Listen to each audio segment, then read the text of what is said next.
Top tier talent after top tier talent at the running back position came down with injury in week 2. Which backs are climbing up in their spots? Who are their backups? And how do all of these names stack up as we roll into week 3?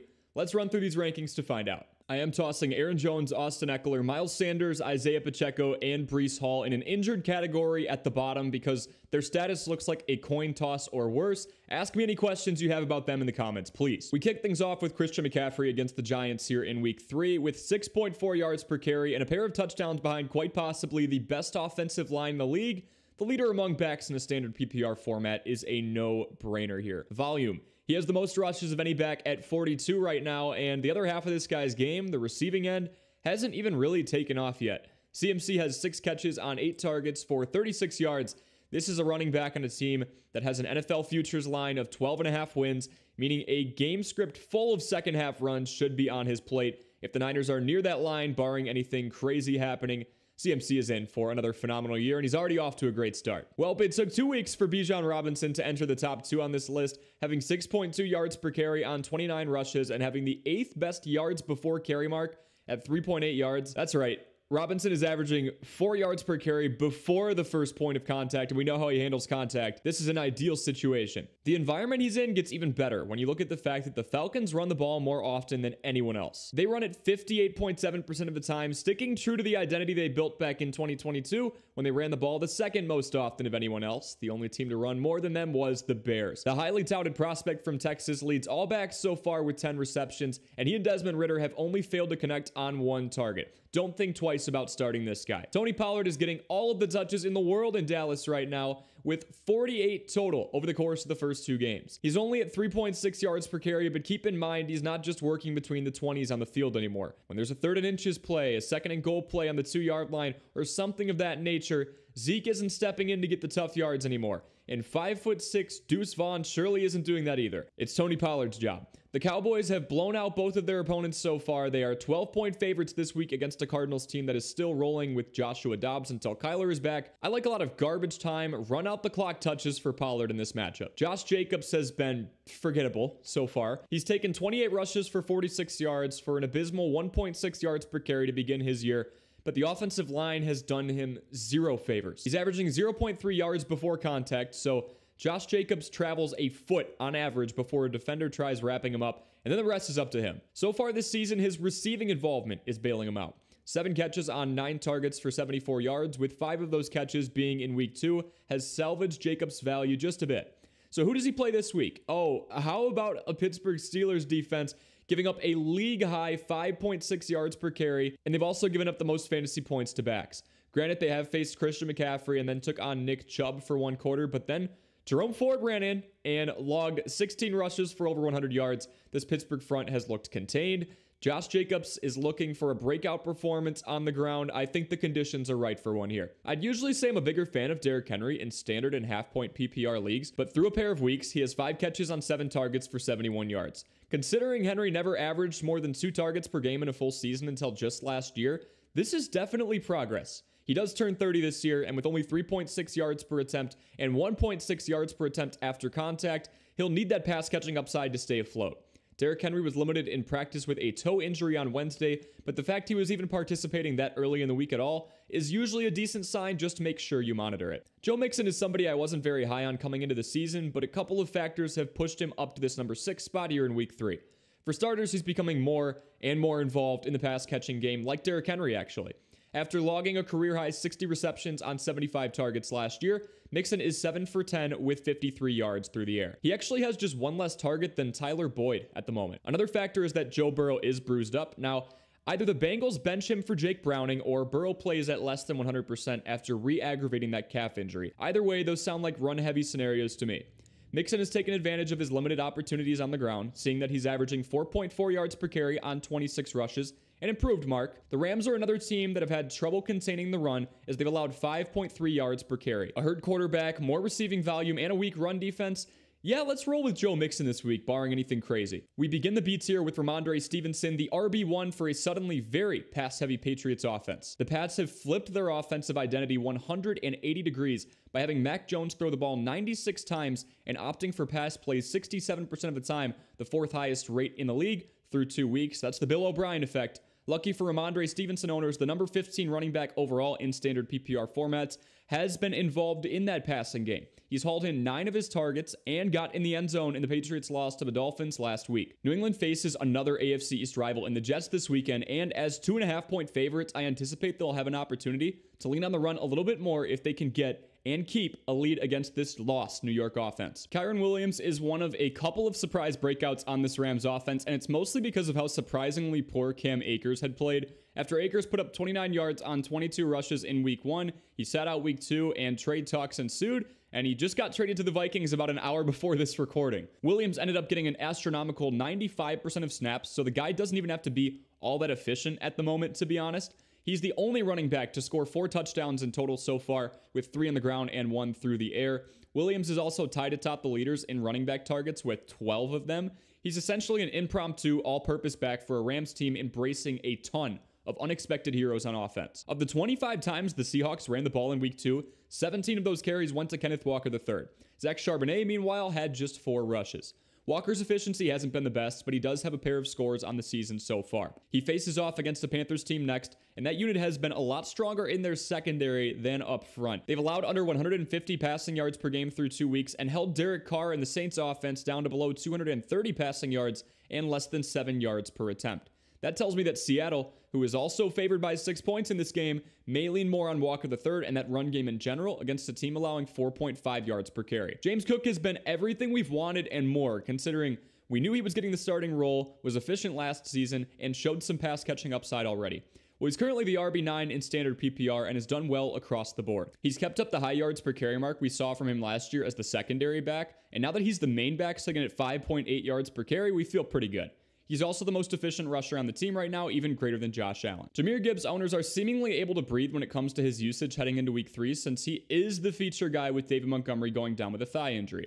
Gibbs is tied for second in the league with 6 broken tackles, despite the fact he's only touched the ball 23 times. In week 1, he was very efficient with 6 yards per carry, and in week 2, he attracted 9 targets, caught 7 of them, and showed his blistering 4.36 40-yard dash speed out on the open field on numerous occasions. Greg Reynolds is his backup, but he's had just 82 rushes across 5 seasons, so I don't see the Lions leaning on him a ton. Rachaad White looked a lot better against the Chicago Bears last week in a game where the O-line looked in control. He's averaging 20.5 touches per game for 152 yards and has already found the end zone once. He'll need to be more involved as a pass catcher this game, as Jalen Carter and that defensive front of Philadelphia have not been making life easy for anybody. The Eagles are 5-point favorites at the time of this recording, so game script-wise, if White doesn't catch a ton of passes, he'll need early involvement or an upset to have a productive day at the office. Travis Etienne is our number 13 back, but we almost had to keep an eye on his status since it was reported that he had cramps rolling into early week practices. Needless to say, he's good to go. Like Bax mentioned before, anytime you're the RB1 on a team expected to win a lot of games, there's going to be a spot for you. Etienne has 30 carries to Tank Bigsby's 7, so at least for now, conversations of any possible competition in the backfield can fade away. He leads all backs with 7 broken tackles, and he's played against a pair of teams in the Chiefs, who have allowed less than 4 yards per carry, and the Colts, who have allowed 2.6 yards per carry, yet he's still prevailed and been able to be efficient. I have Najee Harris at number 14 against Las Vegas. He's not my favorite, and I've razzed this guy for being an inefficient running back that sits below 4 yards per carry consistently. Well, he looks a lot better, and he's taken 16 rushes for 74 yards so far, but now there's a new issue. The Steelers don't run the ball at all. At least they haven't yet. When a team is down late, they'll typically lean to a bit more of a throw-heavy scheme, but this team has opted for a passing play 71% of the time. That's the second highest rate in the league behind the Vikings. So just hope he gets involved in the receiving game, right? Well, his 6.7% target share, and this is without Deontay Johnson last week, says otherwise. He's got competition from Jaylen Warren in multiple facets as well. We'll get to that later. Raheem Mostert is one of my sell-high options right now, considering a few factors. For one, he's a 31-year-old running back. He's played at least 16 games in just 2 of his 8 seasons played so far, not counting this year, of course. And Ahmed, A-Chain, and soon Jeff Wilson Jr. are all legitimate volume threats in the Dolphins' backfield. Not to mention, the Dolphins run the ball less than all but 7 teams at just 40%. Now, with that being said, Mostert brings appeal because he's historically been efficient, and we saw it all on display in his 25.2 fantasy point performance against the Pats in prime time. While this guy is healthy right now, and while Jeff Wilson Jr. is sidelined, I'll take him as an RB2 with upside in this game, considering Miami is a heavy favorite over Denver. James Conner is number 14 in standard PPR formats right now, and he's number 16 on my list, considering that while he isn't a team that's projected to lose somewhere in the ballpark of 13 to 14 games this year and just a poor offense overall, there is a bright side to this.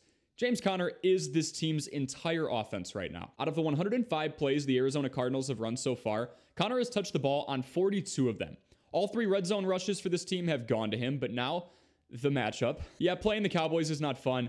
They're allowing 6.6 fantasy points per game to running backs so far, the lowest mark in the league. Dameon Pierce saw a lot of usage for a running back on a football team that lost 13 games last year, but this season, the environment is starting to catch up with him. He just hasn't had volume. He's at 26 carries through 2 games. The efficiency hasn't been there. He's gaining barely a yard after contact per attempt. And all of a sudden, CJ Stroud is out there chucking the ball 47 times for over 350 yards in a loss to the Colts. I wouldn't say Pierce's job is in jeopardy, seeing that Devin Singletary hasn't even been a bit better at capitalizing on his opportunities, but the fact he has 5 of 6 red zone rush attempts means nothing when both of the team's touchdowns this year have been through the air and not to him. Who would have thought that Brian Robinson Jr. would be averaging more fantasy points per game than Bijan Robinson 2 weeks in?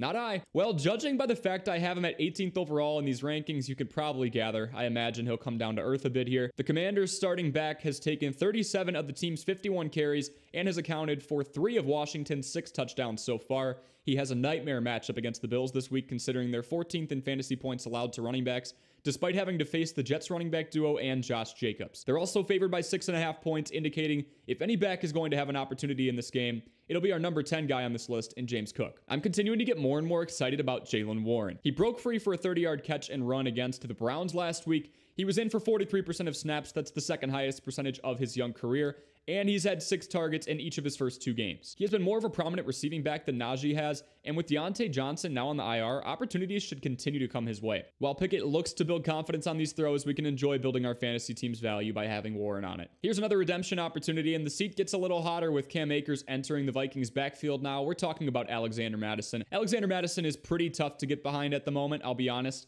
He's on the most throw-heavy team out there. He ran a 40-yard dash in the 4.6s, and the Vikings are 0-2. They've had to fight tooth and nail through the heavy utilization of Justin Jefferson, Jordan Addison, and TJ Hawkinson.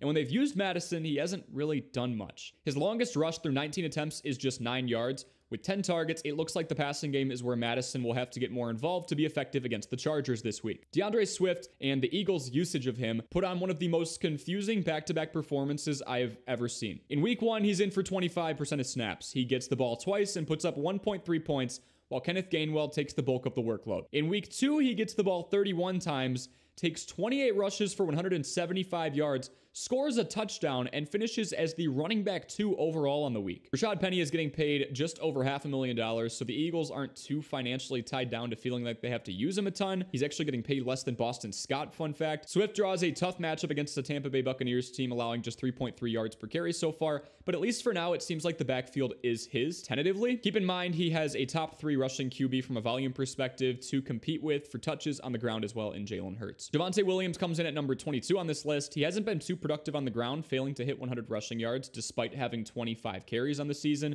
Samaje Perine has also dug into his snap count on passing plays, which is primarily what he was brought into Denver for. However, Williams has a date with the Dolphins team, allowing the 5th most amount of rushing yards per game, with Raekwon Davis and Jalen Phillips showing up as questionable ahead of this game. Zach Moss was one of our late plug-and-play options last week, and he did his job, and then some. He got into the end zone, had 22 touches for 107 all-purpose yards, and welp. Now Anthony Richardson is in concussion protocol. He did not practice Wednesday, and if someone who has accounted for 13 of the team's 49 rushes is out, we would be foolish not to consider how that impacts Moss's upside. The one thing to be careful about here is game script. The Ravens are favored by 8 points, and if this game gets out of hand, Zach Moss's impact could be mitigated. Dalvin Cook just barely makes this list, kind of due to the process of elimination. Breece Hall holds the status of questionable once again. Robert Saleh just isn't going to wake up and have Zach Wilson throw the ball 40 times, so by default, somebody has to touch the ball. Zach Wilson has been throwing a wrench into those plans, though, as he ran the ball 5 times for 36 yards as the Jets' most effective runner in Week 2's loss to the Cowboys. But the Jets only ran 43 plays, while the Cowboys dominated and ran 82. New England has allowed 4.4 yards per carry. That's his matchup this week, so the opportunity is there.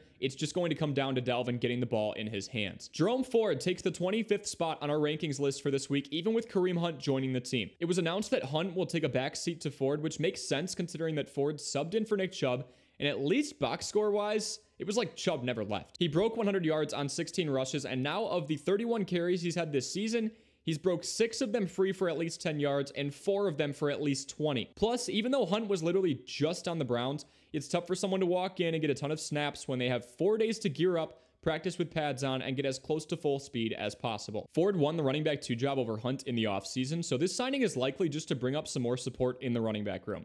Signing somebody who already knows the system makes the transition a bit easier for Cleveland. Samaje Perine, Joshua Kelly, Khalil Herbert, Gus Edwards, and Tyler Algier are my fringe backs just outside of the top 25 for this week. Thank you so much for watching as always. Drop any questions you may have in the comments section below. Like and subscribe if we helped you out heading into week 3's fantasy football action, and we will see you in the next video.